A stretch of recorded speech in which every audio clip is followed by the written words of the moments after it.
guys, welcome back to episode number 113 of the weekly playback. So we did get some positive feedback for the book club, so super excited about that. So there will be book club discussions in this video. Of course, if you're not interested in joining a book club, you can just skip right over that, just like you can skip over anything in my videos. You're not forced to watch anything or everything. So yeah, I mean, you're not forced to watch anything. You don't have to be here. But I did not get a sense of who was interested in the fiction and who was interested in the nonfiction. So of course I'll be doing both, and you know, I might just be talking to myself, but who knows, who cares? So that will be happening in this video as well. So I played a couple of new to me games, so let's talk about those first. So let's talk about Rock Hard 1977. This is a 2024 game for 2 to 5 players, designed by Jackie Fox, and the art is done by Jennifer Geiner, and it is published by DeVere Games. And this is a review copy, which I received from DeVere, and I do believe that this game will be available to purchase at Gen Con, which I believe is in early August. So I played a 3-player game of this the other night. So I will, show you some of the components and then how it plays. So each person will have this board, which I learned is called an amp board. So on your amp board, you will have knobs for chops, reputation, songs, and then you'll have a cube that goes here for your royalty tracker if you end up getting any royalties, and you will have a craving tracker here for sugar cravings, and we'll explain how that works when we get to that part of the game. So here you will have a bunch of different characters you can choose from. So you'll be dealt a couple of cards, I believe. I can't remember exactly how your character is chosen in the beginning of the game, but you kind of have a choice of different characters, and then you'll pick one, and your character may require some extra components. So for example, and these characters I believe are based on real life musicians. So I played as Doc Sapphire. So Doc Sapphire came with 3 little extra components. And some people, when we played, some of them required a dice roll and things like that. So let me just show you the main board. So the main board, depending on player count, you're going to have one side or the other. And the board is kind of split up into 3 parts. So you'll have the daytime, and then nighttime, and then after hours. So the game takes place over, I believe it's 9 rounds, 1, 2, 3, 4, 5, 6, 7, 8, 9. So yeah, the game takes place over 9 months, so 9 rounds. And in each round, you're going to take an action in the daytime, in the nighttime, and then after hours. And some areas you can take, like for example here, if you go in either the rehearsal studio locations, you can like for example go in the blue part of the rehearsal studios even during the daytime, and you can even go in this part during nighttime. So that area is split up over 2 of the areas. And then you have anytime actions up here, so you can like buy or sell candy, you can donate blood, you can write a song, or you can work at any point during the day, so anytime. And then, this area of the board plus this area at top will kind of determine turn order for each subsequent round. And I will get to that as we start going through it. In each round, you're going to have an event card. You're also going to have a gig that can be performed. One thing that we did do incorrectly in the game we played was we did not realize that the gig spot was available for multiple workers, because the areas on the board which do allow multiple workers tend to be a little bit larger. So for example, this area or the areas on the top. However, the gig location was a small location, so we kind of forgot or did not realize that multiple workers could perform a gig, but it is indicated by the symbol on the bottom of the card. So there were instances in the game we played where I wanted to perform a gig. I mean, this happened like 2 or 3 times, and I couldn't do it because someone else did it first, and then I was under the impression that I was not allowed to perform a gig. So that is something that we did incorrectly. So at the beginning of each round, you'll have an event card which will affect all the players. So just for example, here's one. Your government has clearly never heard you play. All players immediately gain $1. So that is an example of an event that might come up at the beginning of a round. There's going to be different kinds of set collection cards, which will be in the after hours area. So different cards have like different symbols on them, and you will start the game with 2 different symbols. So you'll be collecting these, and anytime you have a full set, so one of each different color, or one each of one of each different color, or you have 4 of the same color, then you can turn those in immediately for 5 points. And these cards may give you something else as well. So for example, here are the wild ones, which will count as any of the 4 colors. And then here is like a blue card, for example. And if you look at the back of the card, it will tell you, for example, this one is Jax, a famous musician who likes to play the field hits on you. Accept the attention. If you do, you will gain 1 chops and 1 reputation. If not, you will gain 2 points and discard this card. So these you will get in the after hours section, and there's going to be tokens that are shuffled and put out each round, which will determine turn orders that will, you know, kind of switch things up from round to round. So on each of these locations, you'll have a numbered token, and those are going to be shuffled up and put out where the various cards go, and you'll see which cards go where. Like, so the yellow cards go here, the pink ones here, green, blue, and so on. So those tokens will tell you, like, okay, if you go there in after hours, that's going to determine your turn order for the next round, and it may even have a certain number of victory points on it. So like if you end up going on a spot that is like number 12, it may have also 2 victory points on it, because, you know, you're going to be probably at the end for turn order. So that's how these cards work. So those, you know, you're just trying to get like just a little bit of a bonus at the end in the after hours. But again, you can go to the top areas of the board in after hours if you need to. So for example, you can write a song, you can donate blood and get some money if you want to donate blood, and so on. Each person will have a job. So each person is going to have a job card. So each person will have some kind of a job that they're supposed to be doing during the day. So you are going to want to work up until a certain point in this game. So for example, let me just show you some job cards.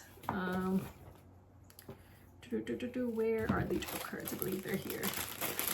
So for example, I was a veterinarian assistant. Here are some job cards. And that'll tell you when your job can be performed. So for example, this person can perform their job during the day, night, or after hours.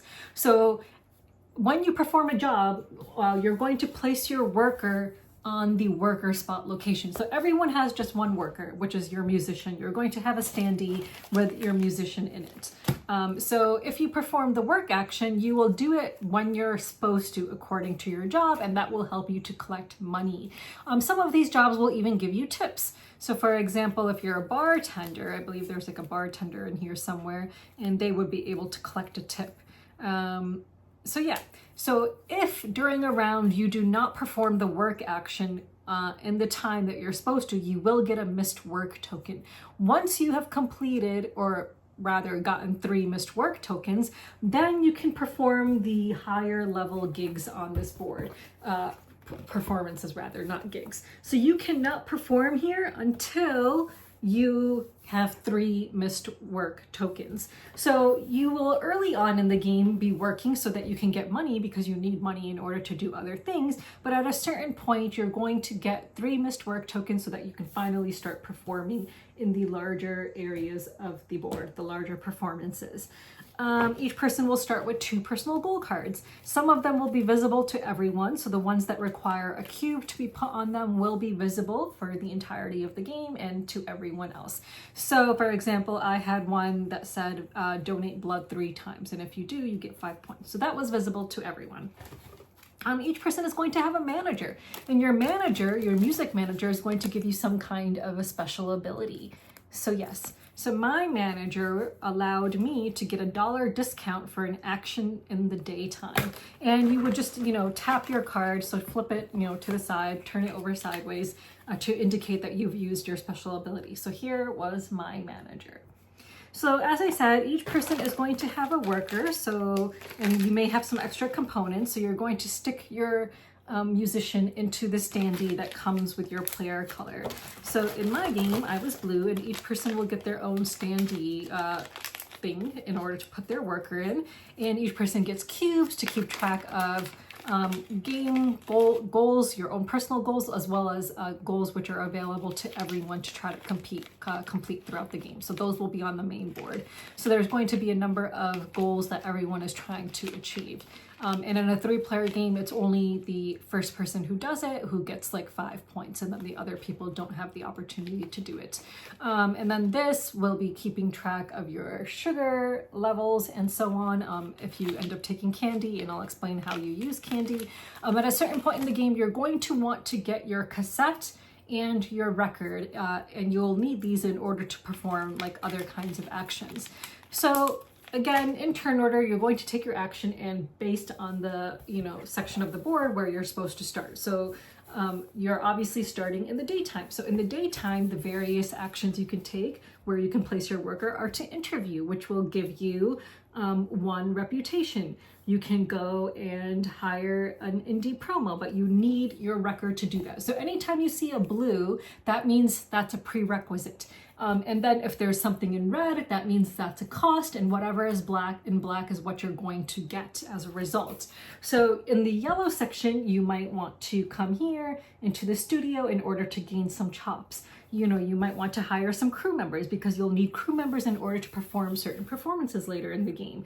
You might want to hire a publicist. So there's various different things on the board that you're going to be doing. I personally found that, this is not a game where you're going to be comboing and have an engine where you're going to be getting combos and just working one thing off of another. Like, you are going to have a very slow buildup in this game of getting what you need. Like, you need chops. You're going to go to an area where you get chops. You need reputation. You'll go to an area where you get reputation, and so on. So I found it to be a very slow buildup. It's not like one of those games, like for example, a Hakon Garter game where you're going to get like a really cool engine going that's just going to start like really ramping up and giving you a lot of stuff if you get a really good engine. Here I found you really need to go to the worker spots to get what you need, and if you couldn't get what you needed, then too bad. Like, you can get slowed down. In the nighttime area of the board, that's mostly where you're going to be performing and gaining chops or reputation, and if you have the higher level stuff, you'll be getting more. So for example, if you have either 4 chops or 5 reputation, and you've already got 3 songs on your amp board and 1 crew member, then you can perform in Panda Palace. And again, these locations show you that you can only have 1 person in each of those spots, as the infinity symbol is not there. So in this location, you would get for performing $1 and then 1 chops or reputation and then 3 points, and so on. So there are, these larger areas which you'll want to perform in, but as the game progresses, you're going to need more and more chops, more songs, and more reputation in order to do that. And then, of course, you cannot perform, I believe, in any of these areas unless you have gotten rid of your job. So unless you're no longer employed at your job and you're a full-time musician. There is candy in this game. So like, for example, you can come up here to get candy. Candy, once you have candy, during your turn, you can turn in that candy in order to draw a Sugar Rush card. And that Sugar Rush card will tell you what benefit you're going to get. So here are some Sugar Rush cards. So for example, this one says, and anytime you do that, you're going to need to roll a die. So this one says increase. So every one of these, you're going to increase your craving level by 1. Oh no, actually no, some of them you don't. Some of them are, like here's one that says you do not increase your craving, which is nice. So here's one that's, it's soft candy. So it says you'll increase your craving level by 1. Then you're going to roll for low blood sugar. So you want to roll a number that is lower than your craving in order to kind of succeed on this roll. If you roll something that is no, you want to roll higher than your craving level, and then you'll succeed. If you roll lower than your craving level, then you're in trouble. Right? Yes, I think that's the way it was. And the card will also indicate what you get. So like here you get like your bonus of 1 action, and certain spaces will allow you to take a bonus action, but some spaces will not. So the board will indicate if you cannot use a candy bonus action in a certain area. So that is really the game. So the game is basically you're just placing your worker in the round in the area, first starting with day, then nighttime, and then after hours. After hours will kind of determine your turn order for the next round, but at any point during any of those 3 times, you can go up in the anytime area to take an action. You know, you can use candy in order to hopefully get an extra action. You'll have a job that you're eventually going to get rid of, but the job will get you money because you'll need money in order to do certain things. So for example, in order to get your cassette, you're going to need to spend $3. And until you have your cassette, you cannot take this action over here. So there's going to be certain actions that you cannot do, and you won't be able to get a record deal until you have your cassette. And these will ramp up. So like, for example, you get your cassette, you'll be able to do a level 1 record deal. So you'll get royalties of $2 at the end of every round. But then if you increase your levels, so if you end up having more chops, more reputation, and more songs, then you can get the second level royalty. So at the end of every round, you would get $3 plus 1 point, and so on. So you're going to want to ramp things up, and you're going to want to perform more songs, you're going to want to get more reputation, you're going to want to get more chops, and so on. And you are going to need money throughout the game, so money is important. And you also need money in order to pay your manager. So at the end of rounds 3, and then at the end of round 6, and then at the very end of the game, you're going to need to pay your manager. At the end of round 3, you only need to pay your manager $1. At the end of round at the end of round 6, you need to pay your manager $3, and at the end of the game, you need to pay your manager $5. And for every dollar you are short, you will lose 3 points. So you definitely want to be able to pay your manager. So yeah. So and let me just show you the money. So the money is paper money, and it's all been like kind of like stained or defaced or whatever, which is pretty cool. So, you know, just nice little touches, details in this game. Here is like the round tracker, this thing here. Yeah, and there's just, I think I've shown you most of the other components. It does come with player aids, so the player aids will like give you an explanation of the icons, which is really nice, and it just gives you an example of how the round goes. So first you have your prep phase, where you will reveal a new event card, a new random gig card. So there's always going to be a new gig that you can perform, and gigs are easier to perform than like the other kinds of locations on the board in the night phase. And then you go through your day action phase, then night action phase, then after hours action phase, and then you have cleanup. And during cleanup, that's when you collect royalties, you pay your manager, you arrange for new turn order, you take back your standees, and then you will check for low sugar and move to recover space if your low sugar is on. You'll shuffle the Sugar Rush deck, you'll take the Hot Hangout tokens and assign them randomly, which are those spaces that you'll go into in the after hours in order to get like some cards, like set collection cards, and that helps determine turn order. And then you'll advance the round marker. So that is the game. And then there's like a section on here about consuming candy and some details about that. So yes, so it is a very straightforward worker placement game. There's not a whole lot more going on. And as I said, there's really not too much engine building going on. One of my opponents felt like that there was engine building going on. He's like, well, yeah, you just need to, you know, get the stuff and then you can get more stuff. Like that to me is just like not really engine building. That's more of like just kind of ramping up. Like to me, I classify engine building as like, okay, you have one card, like for example, that gets you wood. And then you have another card where you can convert that wood into something else. And then that something else could maybe buy you something else with another card that you have. You know, like I view engine building as you controlling the game in some way that you can get your own kind of engine going to do stuff that you want to do. And in this game, I do not see that happening. In this game, I really feel like you have to go to a certain spot if you want to sing songs, create songs. If you have to go to a spot in order to get chops, you have to go to another spot in order to get money. Like you are very limited in how you can get certain things. And then you can not perform at the higher level performances until you've reached a certain number of chops, until you've reached a certain number of songs, and so on. But there is really no like engine building in that sense going on. There's definitely no comboing whatsoever. You're not gonna get any combos in this game. So if you're cool with that, if you're cool with a very like basic worker placement game that is highly thematic, I think you will enjoy this. Like, you know, all of that being said, I'm not like super duper into rock music. Like I do enjoy rock music, especially from the 90s, but you're not going to like, you know, I liked this game despite that, like despite not being super duper into rock music, despite not having like a huge engine building aspect to this game, despite it being a very basic worker placement game, I still really enjoyed it because for what it is, it's a good game. So if you are looking for a good worker placement game that is thematic, then I think you would enjoy Rock Hard. And I wonder, because it says Rock Hard 1977, whether they're going to come out with some other years as well, because it's like, why put the year in the game name unless you're going to do other years in the future? So maybe we'll see like a 1980s something. I think that that would be super cool if they did that. It'd be super cool to like play a game with like artists that I actually recognize, because I'll be honest, I did not recognize any of the artists in this game.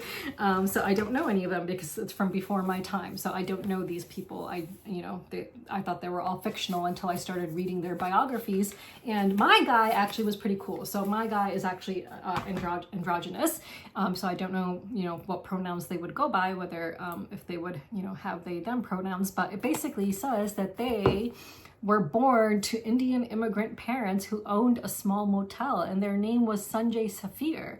So, I mean, I think that's so freaking cool. Like someone from the Indian subcontinent who was in a band and went by the name of Doc Sapphire. Some of the, things in this game, like when I was unboxing this game in my last weekly playback video, at first I thought the candy was a bow. Like I did not realize that it was candy. And then, I realized it's candy. And then even after that, I realized the candy is kind of supposed to be a substitute for hard drugs. So, because I guess, rockers and musicians and, people who listen to rock music were involved in the drug scene. So, and that's where the whole donating blood thing comes in. Like, when we opened up the game board and I'm like, why is there a donating blood spot? Like, what on earth does that have to do with music? And then my friend had to explain it to me. So donating blood is a quick way to earn money in this game. So you can go to the donating blood spot in order to earn money, and that is open at any time during the day. Like you can do that during the daytime, during the nighttime, and during after hours. And again, I was like, why on earth would a blood bank be open after hours? Like again, I was like, that makes no sense to me. And again, my friend had to explain why that's the case in this game. So if you're naive and you don't know much about the music scene or how it was and much about drugs, that's gonna, maybe come as a surprise to you as well, like it did to me. So highly thematic if you substitute drugs with candy. So yes, I guess that was like a saying, right? Sex, drugs, and rock and roll or something like that. So yeah, so highly thematic worker placement game. So if that sounds like your jam, then you should definitely check it out. So let's move on. So I finally played my copy of Dale of Merchants. So this is a 2015 game for 2 to 4 players, designed and illustrated by Sammy Luxo, and it's published by Snowdale Design. So this is a deck building game, and I backed the all-in version of it. So I got all the expansions, like the base game, all the expansions, and plus I even added on some playmats. So I'm glad I finally got to play it because it was fun to just use these playmats. So you have your snowy owl, you have this monkey looking thing, you have a pangolin, which is like the most heavily trafficked animal in the world, which is quite sad, and you have a fennec fox. So those are the animals that I chose. So we played kind of like a basic version of this game, and there's all different kinds of animals that you can choose. So I'll just show you the box. So, it's set up like this. So there's all the different cards and animals, and they're going to be easy to find. There's different boards that you can use and different character cards. And it's really cool that the boards, you can see the front, and then there's a nighttime side for each board. And they are just so beautiful. Like these nighttime scenes, I just really, really loved the nighttime scenes. Let me just show you another one that I really liked. Here's a really cool one. It kind of looks like Epcot at night. And then, which one did we use? Ooh, this one's really pretty. Like with the train and the stars, so freaking pretty. So yes, and then there's money, there's different kinds of stuff. So we did not end up using everything. And like I said, I had backed the all-in version. So I ended up also getting all the custom sleeves that came with the game and so on. And we each played with a character. So we, played like the base game. So we played with the basic characters that you would be able to play with in this game. There's this clock, which we did not end up using in our game. game. So we played a basic game of this, and apparently there's like even like a QR code that you can scan, and based on how much like take that you want, how much like chaos you want, and other things, it'll give you recommendations of which animals you should play with.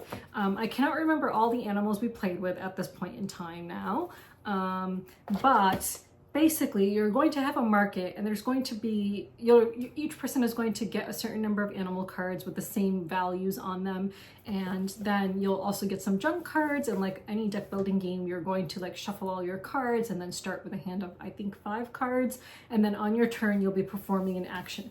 So the actions that you can perform on your turn are to either purchase something from the market using the card's market value, basically. So that's the market action. Or you can do a technique action, which is to play a card for its technique, so its ability on the card. You can do a stall action. So the purpose of this game is to be the first one to build up all your stalls. So you're trying to build up 8 stalls, and in each stall you're going to have a certain number of cards, and I think you need them to equal the value of that stall. So for example, the total value of the first stack must be exactly 1, then the next 2, and so on. And you can only have animals of a certain kind in each stack unless you have cards that specify otherwise. So for example, in your number 3 stall, which the animals need to value up to a total of 3, like you might have a card that says you can use junk cards, in which case you can use junk cards in order to get up to your value of 3. But the game is going to end immediately after someone has completed their 8th stack, and they will be the winner. So you're just trying to get the cards you need in order to complete your stalls and win the game. You can take an inventory action. You can place any amount of cards from your hand into your discard pile, and then you may use this action to discard 0 cards. So you can do that. And then after you take your action, so either the market action, technique action, stall action, or inventory action, you fill your hand back up to 5 cards. And that is essentially the game. And then it says, for winning the game, once you build the 8th stack in your merchant stall, the game ends immediately and you are celebrated as the winner. So it's one of those games where you are just going to want to start, getting the really good cards, trashing the bad cards, and building up your stalls. I kind of delayed things, so there was a point where I was just like, okay, if I get this card, then that can be this stall, and then if I get that card, I can put that in the second stall, and so on. And I was just so focused on trying to get the right cards instead of actually building up my stalls that I fell a little bit behind in the beginning because of that. And then when I noticed that other people were actually focusing on their stalls, I was like, okay, maybe I should start doing that too. So let me just show you some examples of cards. So here are some fennec foxes. So again, different cards will be known for different kinds of things. So different animals will be known for having more take that or more luck and so on. So here is an example of a fennec fox card with a value of 1 in the corner. And then the plus will indicate that you might get to do some other action. So depending on how you play the card and so on. And then you'll see the technique on this card. So that is if you use it for its technique. However, if you use it for purchasing, it's going to have a purchasing power of 1. And then you'll look at the market board to see how much you need to pay for a certain card. And cards will slide down after someone buys a card. So this one would add +4 to whatever value that card has. This one would add +3, and then so on. And the last card would of course only be whatever value is shown on there. You're going to have a discard pile, and some cards may allow you to even rearrange the market and add stuff to the discard, and may allow you to take stuff from the discard. So for example, here is a level 3 fennec fox card. So you'll see a lot of different items throughout this game that will have different powers and so on. For example, here's rumors. Oh, oops, just flung everything at the camera. So now rumors is gone, so I don't know where that is now, but here is charity. So different cards will have different values within each animal stack. Here is tasters. So lots of different kinds of animals, lots of different kinds of abilities, and so on. So you can really vary this game. I got the impression that, my friends would be interested in playing this again, so I think that would be really cool. One of the downsides, and I would say the big downside to this game, is reading the text on the cards. So when something is in the market and you need to know exactly what it does as a technique, you are going to be spending time picking up that card, looking at it, reading it. It's not easily visible from where you're going to be sitting, right? So that is the big downside to this game, that there is a lot of text to read and you may end up spending a lot of time reading it when you're playing this game. That is the like major downside that I could find to this game. And I don't think it's one of those games that as you play it more and more, you're going to become really familiar with what each item does, because there's just so many animals to choose from, especially if you have the whole entire collection. Like, you're not going to remember what every single item or animal number does. Like, that's just too much. But I absolutely adore the artwork. I just really love all the different animals. And as a huge animal lover, as a deck building lover, like, I'm going to keep it in my collection despite the one downside of there being a lot of text to read, and it's just kind of makes the game slower and it's a little bit annoying, but I'm going to keep it just because I really, really love the animals. So yeah, so that was Dale of Merchants. So if you enjoy deck building games and you love animals, then you might want to check this out. So let's move on. So another game I played recently is Reforest. Plants of the Pacific Northwest Coast, which is a 2023 game that I backed on Kickstarter. And I just received this the other day, and I played a solo game of this and also a 3-player game of this. So this is designed by Sebastian Bernier Wong, and it's illustrated by Janine Van Fram, and it's published by Firestarter Games, and it is for 1 to 4 players. So if you are familiar with the game Earth or like Forest Shuffle, then this will be kind of like similar and easy for you. So in this game, you are going to create like the starting deck of cards, of plant cards, and there's also going to be visitor cards. So depending on player count, you're going to shuffle this whole stack of plant cards, which, you know, has all different kinds of plants with values and different kinds of information on them, like the height of the plant, whether they require full sun or shade, and so on.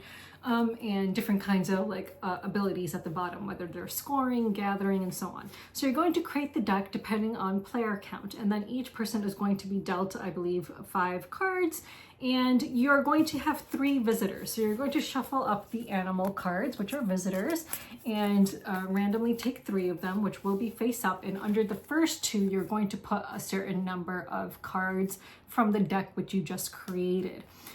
So those will be then taken and used to create the deck for the subsequent round. So you are going to have 3 face-up cards from the deck of cards, and on your turn you can do one of 2 actions. So you can either gather, and gather means that you will take 2 cards and you can take any combination from the nursery, which is the 3 face-up cards, or you can take a card from the deck, or you can take both from one or the other. So it's a combination. Or you can plant a card. So you're going to be planting your card in a pyramid shape. You're going to have 3 cards at the bottom, then 2, then 1. So eventually that's what your whole region is going to look like. When you plant a card, you are going to need to pay the cost of the card you are planting. So for example, this card would cost 1 card to plant, and then I could put it down. And each card is going to indicate where it can be placed. So this card can only go in either the topmost or middle region. This one can go in the middle or bottommost region. This one can only go in the bottommost region, and so on. So you're going to be paying attention to those as well. And then you'll plant your card. You're also going to be paying attention to height. And you're going to be paying attention to the height of the card, because you can only plant on top of other cards if it's taller than the plant that's underneath it. And you're also going to be paying attention to the sun symbol, whether it's a full sun or partial sun, like this one. So when you plant a card, you're going to be paying the cost of the card and discarding those cards from your hand. The card may have a scoring ability, it might have an after gather action, it may have a passive action, it may have a reaction ability. Those are going to be visible unless they get planted on top of. So anytime you plant on top of an existing plant, then the card's ability will be covered up. And anytime you plant on top of a card that requires a full sun, you're going to flip that card over and it's going to become a saved nutrient in that stack. And saved nutrients can be removed in order to pay the card cost for planting subsequent cards. However, at the end of the game, each upside down card you have, every nutrient you have, will be worth 1 point. So you're going to continue in this fashion. On your turn, you're going to either gather, which means take 2 cards from the nursery or the draw deck, or you're going to plant by paying the cost and then paying attention to all those things that I just mentioned and then deciding where it's going to go. When you're starting your region, you can only place a card adjacent to another card in the region. So you'll see a diagram of what's considered to be adjacent to something else. It's pretty straightforward. So, you know, I won't go into too much detail about that. Once the draw deck ends, has run out of cards, then the round ends immediately and you will score to see who gets the visitor. So on each visitor card, you're going to see what you're going to look at. So for multiplayer, whoever has the most of that symbol showing in their region will take this visitor card and just add it to the side of their region, which will be worth 5 points at the end of the game. Then you're going to take the cards that were underneath this visitor card, shuffle them with the discards, and then create the new deck for the next round. And you're going to do this at the end of round 2. And then at the end of round 3, you'll again check to see who gets the visitor, but of course you're not preparing for another round. So scoring, how you're going to score is you're going to get points for all of your plant cards, which are face up. So again, if you ever covered a full sun card, that would have been turned upside down. So you're going to look at the point value for all of your face up cards and just add those and get your base score of plants. And then you are going to look at any cards that have scoring effects on them. So for example, this one, so if that scoring effect was still visible, then you would score it. So this would have had to be on the very top pile, top of a stack in order for you to use it, because anytime you would have covered a card, the scoring or other abilities would get covered. Then you're going to score 1 point for stored energy, which is those nutrients we talked about, so any upside down cards. And then if you have any visitors, you'll score for your visitors. Then you're going to get an elevation bonus. So in each level of your region, the bottom, middle, and top, you're going to count the number of plant cards in the smallest stack of each elevation row and score 2 points for each of those cards. You do not count upside down nutrient cards. And then for cards remaining in your hand, you'll score 1 point for every 2 cards, and then whoever has the most points will win. So yeah, so just a really nice card game. So if you enjoy Forest Shuffle or Earth and you're looking for something a bit more portable than Earth, you would really enjoy this game. I enjoyed it both solo and multiplayer. I really like this game a lot. So I'm really happy I backed it on Kickstarter. Just a really great portable game, and I love how environmentally conscious they were. It came in a really small box, no excess space. This was covered with a paper wrapper, and then the cards did not have plastic wrap on them. Just really nice packaging, very well done, just really great cards. Just everything is so self-explanatory. There's like a little glossary on the back that explains any terms that you might need explained. Just really great. And in terms of scoring, there's a QR code that you can scan and it'll bring up a score pad. However, if you want a score pad, you can just make copies of this one and then you'll have a score pad. Yeah, super great. Like, and you know, there are extra visitor cards because there may be instances where you need to draw an extra visitor card or something like that. So yeah, so I really enjoyed this game, and the 2 friends I played it with also really enjoyed it. So really great game. And it does come with a little weather expansion, which I have not played with yet, events. So I will do that. In the solo mode, what you're going to do in the solo mode is after you score, you're going to take, I believe, all of the cards and you need to like beat the value of all of the cards' value or something like that, which I did. So I technically won my game, but I played like just the standard solo game of it. But yeah, I felt like the solo mode was good as well. You know, kind of similar to cartographers where you're going to have like a certain value of something you need to beat. Yeah, so if you are looking for a nice environmental or like plant themed game to play solo, then would recommend this as well. So yeah, so that was Reforest. So let's move on. Another game I played recently is A Gentle Rain. So this is a 2021 game for one player, designed by Kevin Wilson, and the art on this version is done by W. Kozira, and it's published by Incredible Dream, and this is the Bloom edition. So this is the latest edition of this game. So when this game first came out a few years ago, like all the content creators were sent a copy of this game. Like everyone received a copy of this game. I did not, and I could not get my hands on this game even though I really, really wanted it. So when I found out that a new version of this was coming out, I was super excited, and I've already played it like 4 or 5 times now. So I do not like the packaging of this game because the original version was a lot more portable. So I'm not a huge fan of the packaging. I'm not a huge fan of this flimsy cardboard cover, but whatever.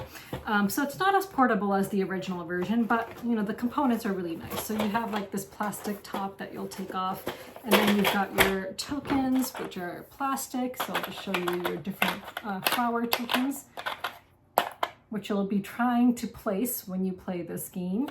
And then the different tiles. The tiles feel really nice. They're kind of like this, I don't want to say suede, but like, you know, they feel very like smooth. I can't describe the feeling, but they're really, really nice. So basically you're going to shuffle all the tiles and turn them upside down. Then you're going to reveal one, and then you're going to try to place each subsequent tile you place. You're going to, of course, match up with its flower type. So in this instance, if I had this pink tile, this pink flower, I would then put this next to here. What you're going to try to do now, what you're trying to do is trying to create a whole circle, and then you're going to look at all the flowers that are around that completed circle, and then place one of those flower tokens within that circle that matches one of those completed flowers. And you're trying to do this before you run out of tiles. So you're trying to place all 8 of your flower tokens before you run out of tiles. And then your score, so it says when you're scoring, your score is equal to the number of unplayed tiles left in the draw pile plus 8, since all 8 blossoms have opened. However, if you have 4 tiles left after all, so that gives you an example. So it says, however, if you run out of tiles before all 8 blossoms open, which happened to me in every single game, the rain ends and the game comes to a close. Count up the number of blossoms that opened, and that's your score. So obviously you want to try to place all 8 flowers before you run out of tiles, and then you'll have a better score. As for me, the highest number of blossoms I was able to place, I believe, was 6. So I think that's my high score. The first couple of games was just 4. I'm not really sure there's any strategy to this game. The more I played it, the more I think I need to play in a bigger player area. So if I play on a big table, I think I would be able to strategize a bit more. I think what you want to try to do is not create a situation where you end up getting like 3 tiles next to each other that requires, or you don't want a situation where you end up having a bunch of tiles around and then 1 tile to stick in the middle, because that's going to be really hard. So you want to try to create a situation where you have 3 tiles like that, and then you only need to find a tile that matches both of those ends in order to complete it. So if you can like keep on expanding out and out in order to do that, then I think you will get a better score and be able to win before all of your tiles run out. So I need to play on a bigger playing surface because I've been playing this on a lap desk, and because I'm so constrained for space on my lap desk while watching TV or whatever, I'm not going to be able to get a better score. But if I played on this big table, I think I would do better. So I'm going to try that at some point and then see if that's like the strategy in order to do better in this game. But yeah, it's just a nice little relaxing game. It's not like, you know, super competitive. If you just want something that you can just, you know, play kind of mindlessly just to pass time with a little bit of maybe luck or strategy. It's just a nice, pleasant game. Like, you know, I think that was the goal of this, just to have something nice and pleasant that you can just do by yourself. Yeah, so that is A Gentle Rain. So this is available at Target, and that is where I bought my copy. So let's move on. Another game I played recently was Forever Home, which I already discussed in the last video, I believe, so I won't go into detail about that, but I played a 3-player game of it, and it was fun as always, so good game. So let's just move on to games that I am backing. So currently I am still just backing Brink as discussed, and that's it. and that ends on July 22nd. So I'm just backing it to get my review copy of the game since I was not able to cover it. So yeah, so that is all I am backing. So let's go into new arrivals. So I already showed you A Gentle Rain and Reforest, which are two games that I purchased and or backed myself. Another game I backed on Kickstarter, which arrived recently, is Tether.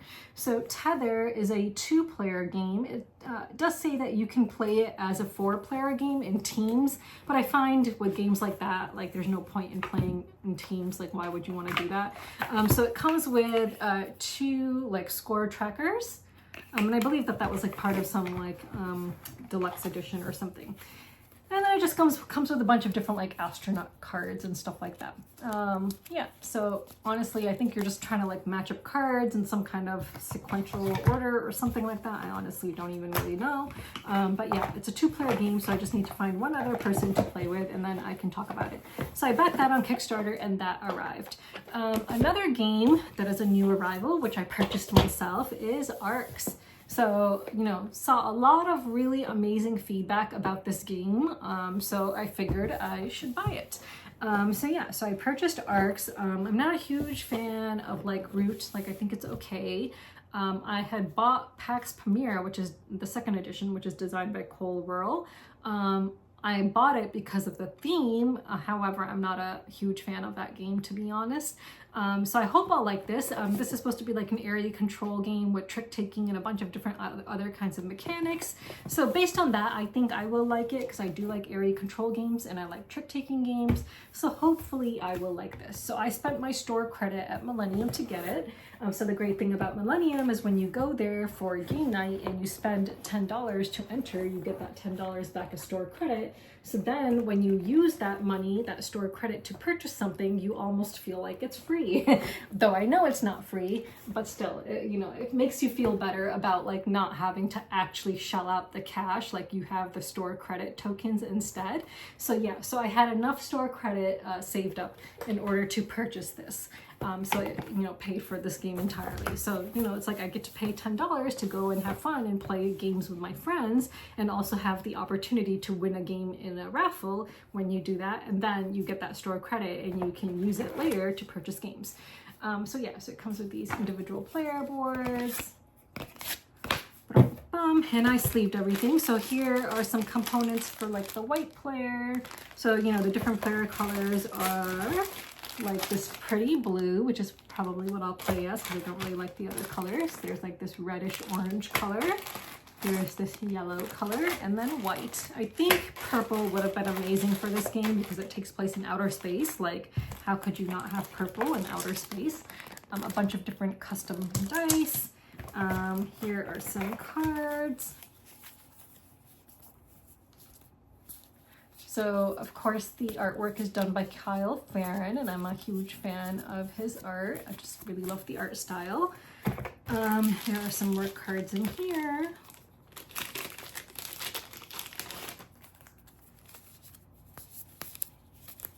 Yeah, I'm glad I sleeved these because honestly I was not a huge fan of the cardstock that they used. It just felt like not very nice. Like it wasn't like linen finish. It just seemed like it would be hard to shuffle. It seemed like they would get worn out pretty quickly, which I thought was disappointing for a game from a publisher that like has probably made a crap ton of money. Then there are just some more cards.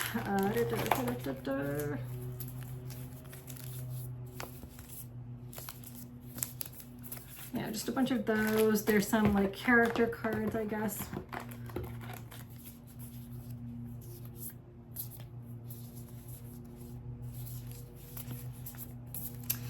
And just a bunch of different tokens and cardboard. So this is just the base game. I did not get the like super deluxe version or whatever. I didn't get the expansions or anything like that because knowing me, I would never play it. So I'm really proud of myself for resisting and getting everything.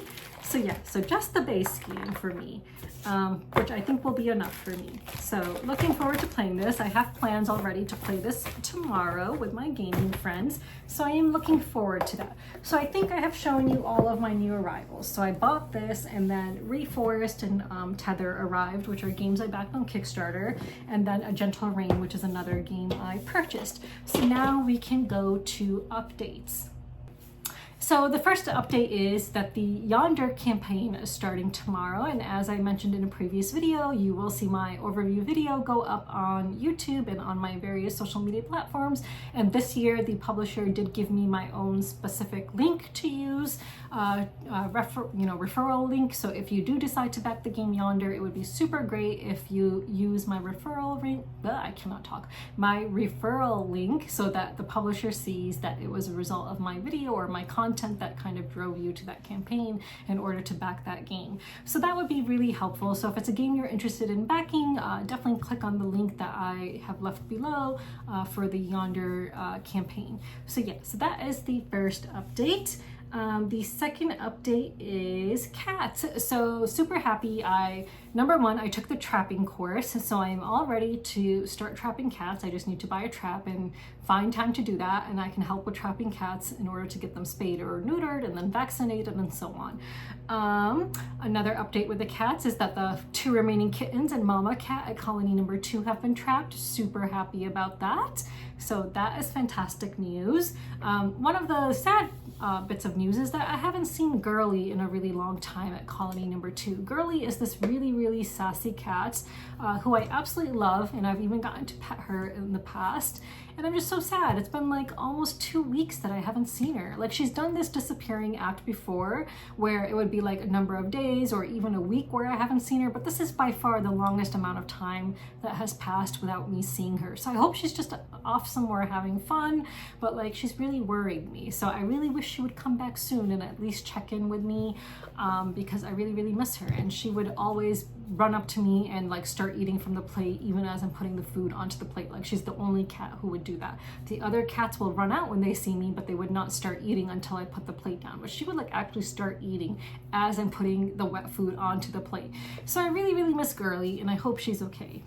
Another update is raccoons. So I got to see a couple of baby raccoons, 3 in total, although only 2 are in the video, so I'll just put the video here.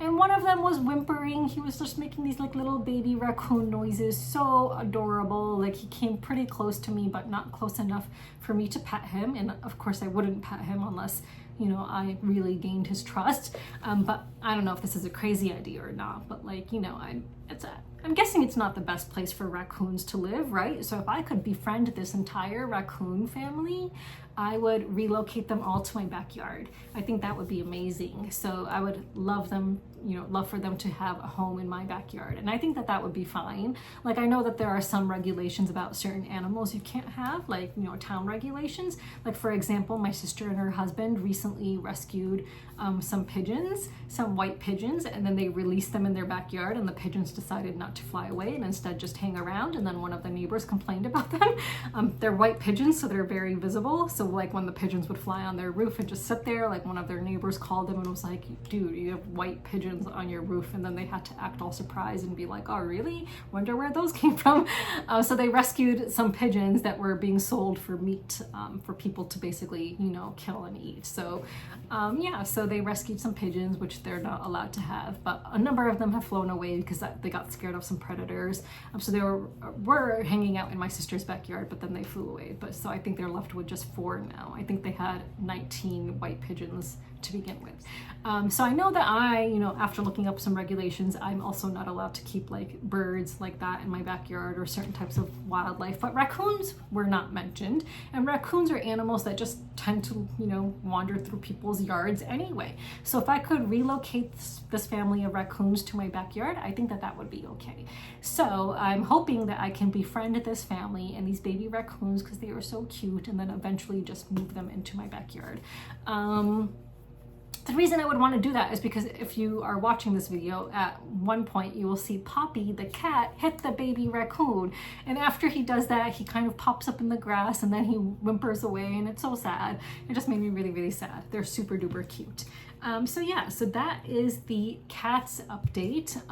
Just a super quick FlagCon update. We had a really, I think I mentioned this in the last video, so maybe I'm just repeating myself, but we had a really great first day of sales and then it kind of died down. So, you know, that's typical. That's what happened last year as well. So FlagCon is going to be super duper amazing this year. You know, we're having our regular planning meetings and working hard on that. So, you know, spread the word, buy your tickets for FlagCon and definitely come and we can play some games together. That would be super duper awesome. So those are the updates for FlagCon. So let's move on. So let's do the fiction book club discussion first. And we decided, or I decided, that we would read the Dollar Gut Dream Department Store book, which is by Mi Lee and it's translated by Sandy Jusum Lee. So this is a Korean fiction novel. And your assignment, if you chose to be a part of the fiction book club, was to read the prologue and the first chapter. So, you know, really fun concept of having a department store where dreams are sold. I'm just trying to get a grasp of what this world is like, because like when we dream, we don't like go and buy our dreams, right? But in this world, you can decide what you want to dream. And there are dream architects who create like really amazing dreams that people want to purchase so that they can live through that experience when they sleep. Like, that's pretty freaking cool. Like, if I could control my dreams like that, that would be pretty awesome. I would love to be able to control my dreams and be like, okay, tonight I want to dream about being in Alice in Wonderland. Tonight I want to dream like I'm flying. Like, so they can choose their dreams and purchase them, which is freaking cool. So yeah, so that's an interesting concept to begin with, that in this world they can do that. You know, so when I first started reading this book, I did not imagine, like, of course I know it's fiction because obviously, you know, dreams are not something you can create and buy, but I was not expecting it to be so fictionalized that you would have like these talking animals that have like jobs. So like when you first learn of this paw that like appears and then she sees like this animal that has a job, and I'm like, okay, that's a bit weird. But again, the whole thing is fiction, so you know, maybe it's not super weird, but was not expecting to see talking animals in this book, but whatever. So yeah, so I thought it was just a really cool concept that you can, you know, one thing I did relate to is her anxiety about her job interview that she was prepping for, like as someone who's, you know, interviewed for jobs. You know, I've definitely read articles on how to do well in a job interview and all of that, and she herself buys books on how to do well in an interview, so that was relatable. So my question of the week for this book is, so if you read chapter 1, you will know that she had to go on all the different levels of the department store and decide which level she wants to work on. So my question is, which level would you want to work on? I think I'll save my answer for next week so that I don't influence your answer, but who knows, maybe I'll be influenced by your answer then when I give my answer next week. But let me know which level of the department store you would want to work on, or whether you end up choosing what she does. And if you read chapter 1, then you will know what she ended up choosing in the end.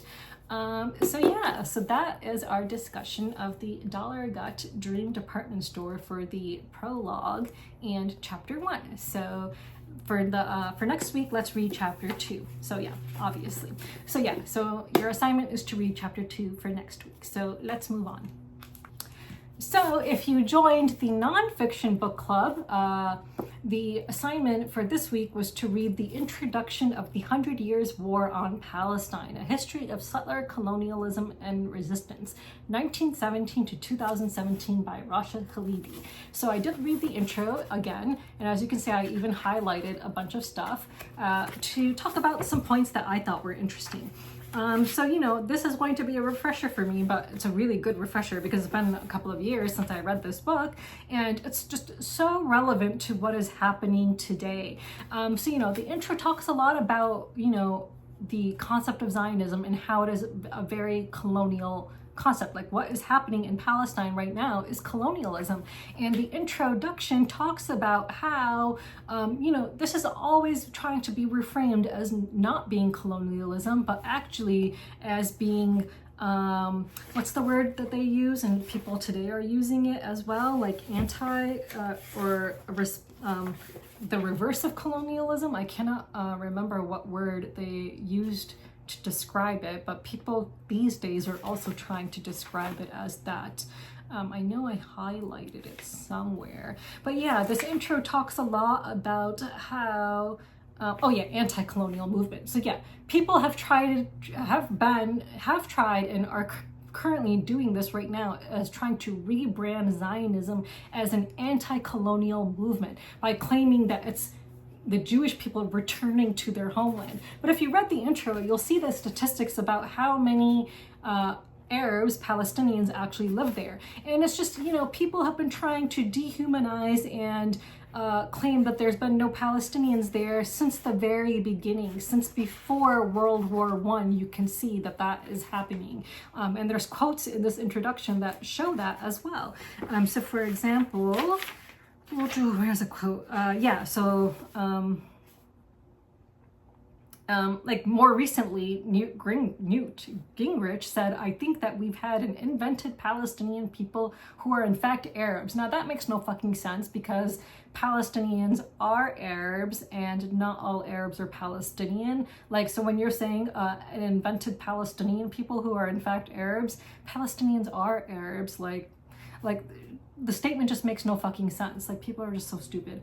And then Mike Huckabee said there's really no such thing as the Palestinians. Again, false, because if you read this intro, you would see that there is such a thing as the Palestinians, and there always has been.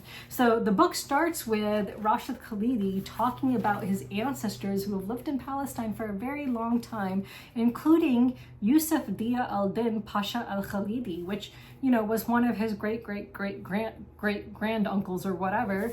And really impressive guy who, like, super duper impressive, who, got educated, went to different parts of the world, was very well-rounded in his education, studied Judaism, studied other religions, served as basically like a diplomat in a lot of ways, and so on. So, and Khalidi's family had an extensive library that included letters of his ancestors. It included correspondence that he received from other international people. And, there's a lot of Palestinians who have had their own libraries, their own personal libraries, destroyed by Israel. So if you are someone who's following the genocide right now on social media, that's one of the things that we saw happening very early on in this genocide, that the IDF, the IOF, the Israeli Occupation Forces, would go into Palestinian homes and destroy their books. Why would you destroy books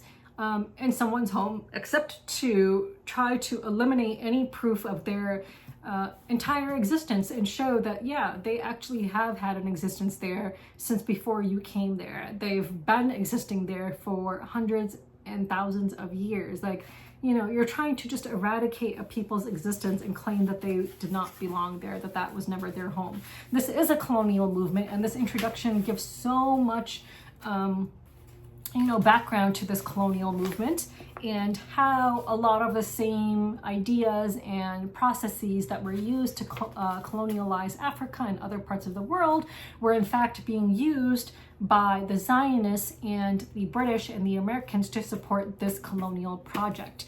So if you read the introduction, let me know which fact you found to be the most interesting and relevant to today. So I guess that's a two-part question. So what is something new that you learned from this introduction, and what do you find resonates with you and is actually really relevant to the genocide that is happening today? Because as I was reading this, so much of it stood out to me, and I was like, yep, that's what's going on right now. So for example, there was a part where they talked about land, and a quote that I want to talk about, which was, let me just find it. Oh yeah, so here's something. So, at one point he says that, so the Zionists are basically claiming it was only the labor and drive of the new Jewish immigrants that turned the country into the blooming garden it supposedly is today, and that only they had an identification with and love for the land, as well as a God-given right to it. That is something we see today. Today, we keep on seeing over and over Zionists spewing this idea that they have a connection to the land, that they're the ones who love it. Not true. If you see so many Palestinians, like for example, the Israeli occupation forces are destroying so much of the land of Palestinians. They've burned countless olive trees, which, you know, the Palestinians use not only for their own food, but for, you know, their livelihood, for olive oil and olives and all of that. If you have such a connection to this land, would you be destroying it like that? Olive trees take many years to fully mature and produce the kind of olives that were coming out of Palestine. If you truly loved this land, if it was truly your land, would you be destroying it like that? Would you be setting fire to countless olive trees and other kinds of agriculture that was growing in Palestine and make it so that you can no longer grow anything on that land? Is that what you would be doing to the land if it truly belonged to you, if it was truly yours and you truly loved it? No. And that's why when you see Israeli settlers coming in and kicking Palestinians out of their home, and there's been footage of Palestinians crying and saying, fine, kick me out, but don't harm the trees, don't harm the land. Like, they have such a love for their olive trees. They have such a love for their land that is being destroyed by the Zionists and being destroyed by Israel. It is so incredibly heartbreaking. So, I mean, there's just so much in this introduction that just relates to today and what is happening right now in Palestine. So let me know which things really stood out to you and which things you think really speak to what is happening right now. So the next chapter is a bit long, so I figured we won't read all of it for the next book club meeting. So why don't we read, because chapter 1 is goes up to page, let me just see here. So chapter 1 starts on page 55. So from page 19 to 55 is chapter 1. So why don't we read from 19 to 34, and then for the next week we'll do 34 to 54. So stop at the end of page 33. So yeah, so for next week, read from page 19 to the end of page 33, which is about half of chapter 1, and we can discuss that in next week's video. But yeah, just feel free, you know, I'll create 2 comments below, one for the fiction book and one for this book, and please leave any comments you have about the introduction, your thoughts about it, and what you think is happening today. You know, just leave whatever comments you want that relate to the introduction and the genocide as it's happening today, and we can talk about it. So yeah, so that was the first week's book club. So let's move on. So unless you live under a rock, you would know that there was an assassination attempt on Donald Trump. Now, whether it was, you know, I have not followed any news today. I was watching news yesterday. I'm shooting this video on a Sunday. So I don't know, you know, the whole story yet. Apparently 2 people were killed. Again, I didn't look at any news sources today. I've had a very busy day today, so I don't know. But yesterday, you know, I was seeing a lot of stuff on social media about this. And then finding myself engaged in debates with some conservatives about guns and this and that and blah, blah, blah, just stupid stuff. You know, so don't know if this was like a legitimate attack on him, like a legitimate attempt, whether this was from the inside, who knows, I don't know. But what I do know is that it has gotten a lot more attention than the genocide. Like, people who supposedly care so much about there not being any political violence are now talking about it, yet where were they and where have they been as political violence has been happening since October? Since October, I mean, a genocide is political violence. Our tax dollars are being used to murder countless Palestinians. That is political violence. Like, is political violence only political violence when it's some like person with half a brain running for president?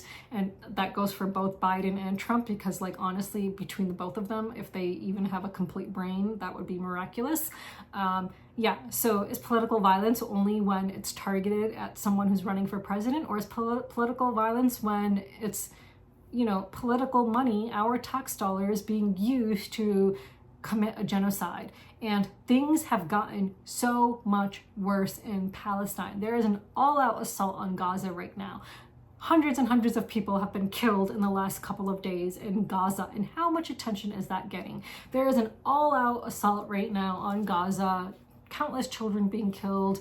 Just, you know, just it's just horrifying. There's a reputable medical organization that said that the true numbers of those killed in Palestine are greater than 100,000. Like, no duh, like, no shit. Like, we know this. Like, you know, we know that since the beginning, the amount of Palestinians killed has been minimized, and, you know, again and again by Western media, by the Zionists, by Americans, by Israelis. Like, this is what has been happening since the very beginning.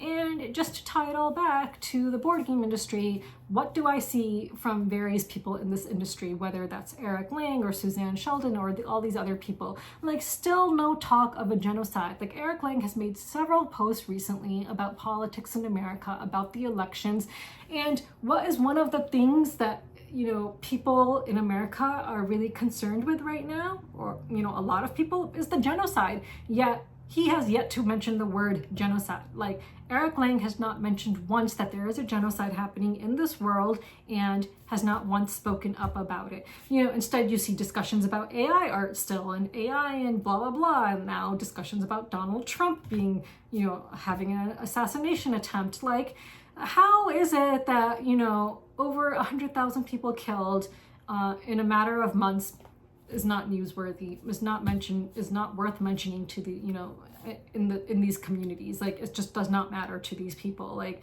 I think it's pretty clear that Arab lives, Muslim lives just do not matter to these people who claim to care about human rights, who claim to care about equity, who claim to care about diversity, equity, and inclusion. Like, it just does not matter to them. Like, I don't know what else anyone can say or show, like, as proof. Like, you have the proof before you.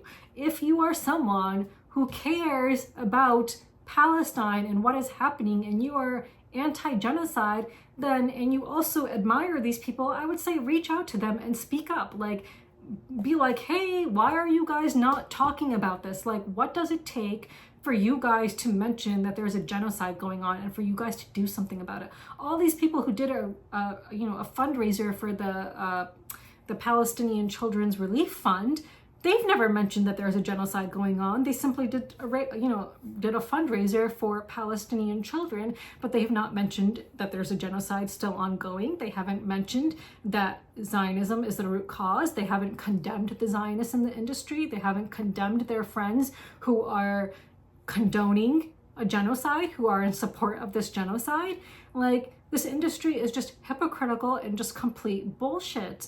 And, you know, these people who claim to care about human rights, these people like who are running Board Game Geek, who claim that they care about human rights, who have banned me for speaking up against Zionism, like, they're all just a bunch of liars and hypocrites. Like, and I'm just sick of being the only one who seems to be calling them out on it. Like, why is no one else doing this? Like, why is no one else calling them out? Like, why am I the sole voice in this industry doing that, like, with a platform?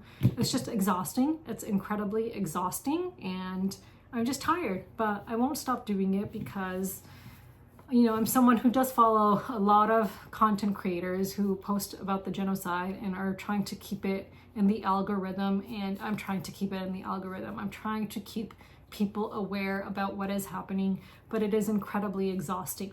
But again, I'm privileged. If I feel this way, you know, I cannot even begin to imagine how Palestinians feel. I know I am in a very privileged position when I say I am exhausted, but I am, and it's, you know, it's really not fair that I'm the only one in this industry who's doing this. Like, people should be, like, all these people who, you know, like Eric Lang and Suzanne Sheldon and Rodney Smith, who call out bad actors all the time, are not calling out each other for being complicit, are not calling each other out for accepting blood money, for accepting Zionist blood money. No one's calling out Our Family Plays Games for accepting Zionist blood money from Burnt Island Games and Kids Table Board Gaming. No one's calling out their designer friends for being published by publishers who support Zionism. No one's doing this. I'm the only one who keeps on talking about it, and it's fucking exhausting, and it's annoying that I'm the one who's labeled as dangerous. I'm the one who gets banned from a website by people who claim to care about human rights. Like, make that make sense. It does not fucking make sense. So yeah, so that is just my rant on Palestine and election season and all of that right now. And I think, if anything, Donald Trump, you know, getting grazed by a bullet if anything, is going to make him win this election. I don't know. I mean, I hope not. I also hope Biden doesn't win. You know, either way, I think they both suck. And either way, I think this country is totally fucked. One of the posts that Eric Lang had made recently was like, oh, like, you know, something along the lines of like, kind of like vote for Biden and then do the work afterwards. Like, okay, like how about you start doing the work right now and talking, you know, about this genocide.